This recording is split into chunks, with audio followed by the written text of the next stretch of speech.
산업안전보건 기준에 관한 규칙에서 규정하고 있는 그 예비 동력원 비상전원 설비에 대해서 우리 같이 알아볼 거고요. 그리고 화관법에 의해서 설치 기준에 따라서 비상전원 설비 그리고 통신 설비는 어떻게 다른지 같이 살펴보는 시간을 갖도록 하겠습니다.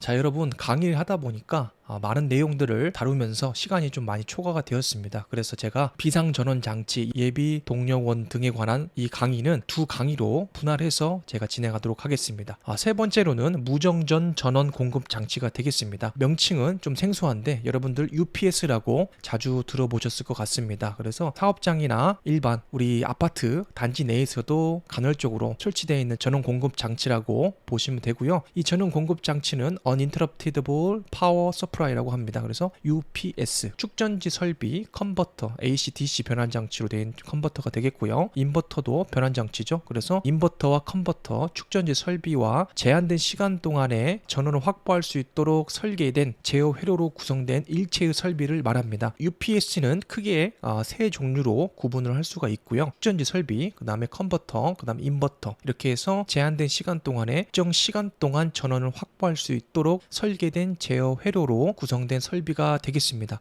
밑에 사진은 대규모 특수 공정에서 UPS를 여러 개를 묶어서 집합으로 사용하고 있는 대규모 공장의 UPS 시설이라 보면 되겠고요. UPS 같은 경우에는 규모가 어느 정도 적은 그리고 비상시 물려야 될 설비가 한정적인 경우에 사용한다고 보시면 되겠습니다. 그래서 실내로 수정한 사진들을 보시고 이야기를 나눴으면 좋겠습니다. 보시는 사진은 실제 제조 현장에 설치된 누액 감지 시스템이 되겠습니다. 시스템이라고 하면 단독으로 설치되지 않고 감지 센서 그리고 알람, 경보기까지 한 세트로 설치가 되어 있는 것을 시스템이라고 한다라고 생각하시면 될 것 같고, 그리고 이 누액 감지 시스템 안에 설치되어 있는 UPS가 있어요. 그래서 좀 전에 봤던 그 사진은 대규모 공장, 특수 공정에서 사용하는 굉장히 큰 용량을 요구하는 UPS라고 보시면 될 것 같고요. 지금 보고 계신 사진은 그 누액 감지 시스템 안에 어떻게 UPS가 설치되어 있는지를 제가 같이 보고자 합니다. 그래서 대규모 단위 같은 경우에는 실제로 마치 컴퓨터 클라우드 데이터 보관 센터처럼 굉장히 큰 모듈로 구성된 UPS가 있지만은 실제로 제가 컨설팅을 하거나 점검하는 업체 같은 경우에는 대부분 경우 중소기업이기 때문에 중소기업 눈높이에 맞춰서 제가 설명을 드리고자 합니다. 현재 보시는 사진은 누액 감지 시스템이고 앞에 판넬은 별도로 설명드릴 게 없죠. 상부에 보시면은 우리 경광등이 있죠. 그래서 누액 감지기는 기본적으로 센싱하는 부분, 액상 상태에 어떤 물질이 누출됐을 때 그것들을 수초 내에 센싱해서 경보를 발하는 것까지 포함이 된다라고 보시면 되겠습니다. 이 위에는 그 경광등이 설치되어 있죠. 알람을 발해서 근로자들이 누출된 것들을 인지하고 초등 대처를 할 수 있도록 하는 알람 경보라고 보시면 되겠습니다. 그래서 여러분들 이 경광등, 이 알람 경보기는 어디다 설치하죠? 저 구석에다 시끄럽다고 또 설치하시면 안 되고, 근로자가 상시 근무하는 장소 어디가 되겠죠? 네, 현장 사무실이나 근로자 휴게실 등이 되겠네요. 그래서 거기다가 설치를 하셔야 된다라고 보시면 되겠습니다. UPS가 적용된 내부 사진을 한번 같이 보도록 하겠습니다. 지금 보고 계신 사진은 좀 전에 제가 보여드렸던 누액 감지기 외함의 판넬을 보여드렸고요. 이것은 내부입니다. 그래서 우리가 오늘 공부하고 있는 내용들은 무정전 전원 공급 장치, 즉 UPS잖아요. 그래서 여기서 UPS가 달려 있느냐 안 달려 있느냐의 차이는 바로 노란색의 예비 전원, 그리고 이 파란색의 전원 공급 장치가 세트로 설치되어 있는지 아닌지를 보시면 됩니다. 만약에 UPS가 설치되어 있지 않는 경우에는 기본적으로 우리가 전기 판넬이기 때문에 이 차단기는 기본적으로 설치가 되죠. 우리 집에도 두꺼비 집 있잖아요. 무조건 설치가 된다고 보시면 되고, 누액 감지기이기 때문에 이 감지기 모듈이 설치가 된다. 이 센서가 센싱이 됐을 때 이것을 컨트롤할 수 있는 컨트롤러 센서가 되겠습니다. 그래서 실제로 이 무정전 예비 전원이라고 하죠. 그래서 이 예비 전원이 이렇게 구성이 되어 있다. 그러면 이 말은 뭐냐면 왜냐면은 이 누액 감지기 모듈은 어차피 기본으로 설치가 되어 있으니까 센서랑 모듈은 같이 설치가 된다라고 보시면 되고, 다만 여기서 정전이 됐을, 전원이 차단됐을 경우에는 이 별도로 설치된, 추가로 설치된 이 전원 공급 장치, 예비 전원, 쉽게 말해서 우리 휴대폰 보조 배터리 들고 다니잖아요. 그렇게 생각하시면 될 것 같아요. 그것들을 추가로 설치해서 만약에 전원이 차단되더라도 일정 시간 동안 안전을 확보할 수 있는 그런 안전 설비다라고 보시면 되겠습니다.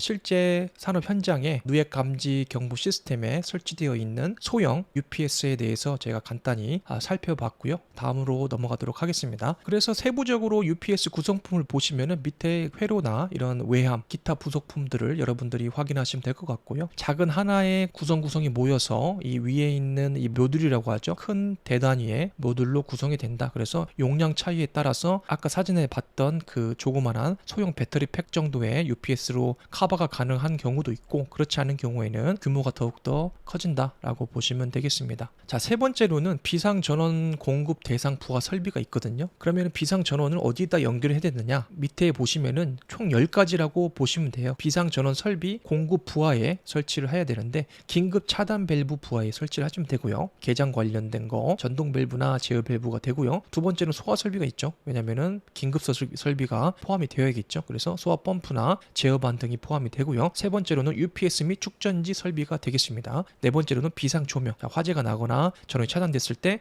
사람들이, 근로자들이 대피를 해야 되는데 조명을 밝혀주는 설비가 되겠고요. 그 다음에 다섯 번째로는 공조 설비죠. 양압 설비, 그 다음에 공기 퍼지 라인이 되겠습니다. 여섯 번째로는 배출가스 처리 설비라고 해서 우리가 소각하거나 흡수, 회수 중화하는 등 AC타워라든지 스크라바 설비 아시죠? 그리고 이런 소각 설비들이 되겠습니다. 일곱 번째로는 이상 압력이나 온도 상승 방지를 위한 설비로서 냉각수 펌프, 교반기 등이 되겠습니다. 여덟 번째로는 개장용 전원, 이런 것들을 움직이려면 전원이 들어가야겠죠. 그래서 거기 설비가 되겠고요. 아홉 번째로는 전기 방식 및 항공 장애 등 설비가 되겠고요. 열 번째로는 기타 안전상으로 중요하다고 인정되는 설비가 되겠습니다. 두 번째로는 무정전 UPS 공급 부하 설비가 있어요. 그래서 운전 상태 감시할 수 있고 자동 제어 장치 및 개장용 전원이 되고요. 두 번째로는 방송 설비 및 통신 설비 및 방호 설비, CCTV가 되겠죠. 그런 전원이 되겠고요. 세 번째로는 소방 시설의 제어 및 경보기 전원이 되겠고요. 네 번째로는 조금 전에 봤던 가스 누출 감지 경보기나 누액 감지 경보기 시스템의 전원이 되겠습니다. 다섯 번째로는 조종실, 통제실, 전기실, 발전기 등의 조명 전원이 되겠습니다. 아까 말씀드린 건 비상 전원 장치하고 무정전 설비 공급 부하랑은 약간의 차이가 있다는 점을 참고하셨으면 좋겠습니다. 자, 네 번째로는 비상 발전기를 그러면 설치를 한다라고 했을 때는 규모가 크다고 말씀드렸죠. 그리고 대부분의 사업장에서는 비상 발전기를 많이 채택하고 있는데, 만약에 설치할 경우 주의사항이 있다라고 보시면 되고, 적색으로 표시된 부분만 제가 빠르게 읽고 넘어가겠습니다. 그래서 비상 발전기는 아무데나 설치하면 된다, 안 된다? 안 된다는 거죠. 그렇죠? 반드시 방화 구획된 전용실에 설치를 해야 됩니다.